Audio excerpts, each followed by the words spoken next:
Every year, thousands of Australians end up paying more tax than they need to on their ETFs.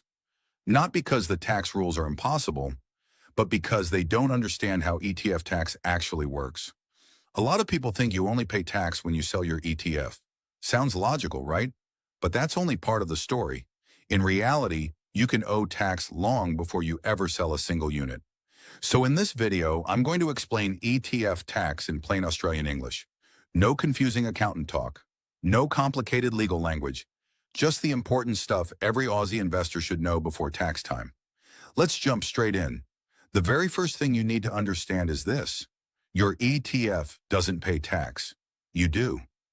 Think of your ETF like a shopping basket. Inside that basket are dozens, sometimes hundreds, of different companies. Your ETF simply owns those companies on your behalf. Whenever those companies earn money, pay dividends, receive interest, or sell investments for a profit, that income doesn't stay inside the ETF. It flows through to you. That's why the ATO expects you to report that income on your tax return. Now here's where many beginners get caught. There are 3 different ways you can be taxed when you own an ETF. Let's go through them one at a time. The first is ETF Distributions. Most Australian ETFs pay distributions every few months. When that money lands in your account, it's generally considered taxable income.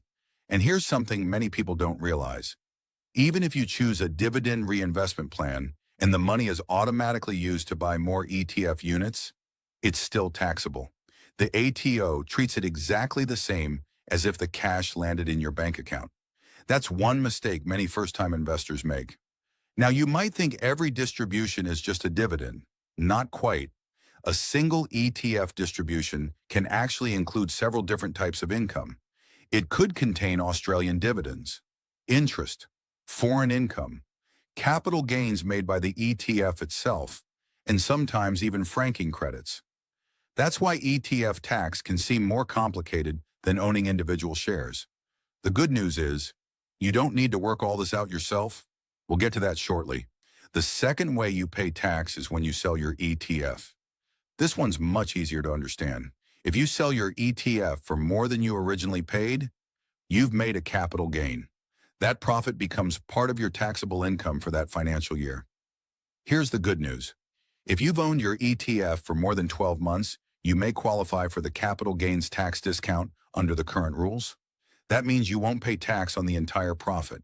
Depending on the rules that apply to your financial year, this can significantly reduce your tax bill. But remember, tax laws can change over time. Always check the current ATO rules or speak with a registered tax agent before lodging your return. Now we get to the part that scares most investors. AMIT. Sounds complicated, but it's actually much simpler than it sounds. Throughout the year, your ETF sometimes reports slightly different income than the amount of cash you actually received. When that happens, something called a cost-based adjustment is made. Don't panic. You don't pay tax on this straight away. Instead, it simply changes the amount you'll use to calculate your capital gain or loss when you eventually sell your ETF. Think of it like adjusting the purchase price in your records. That's all.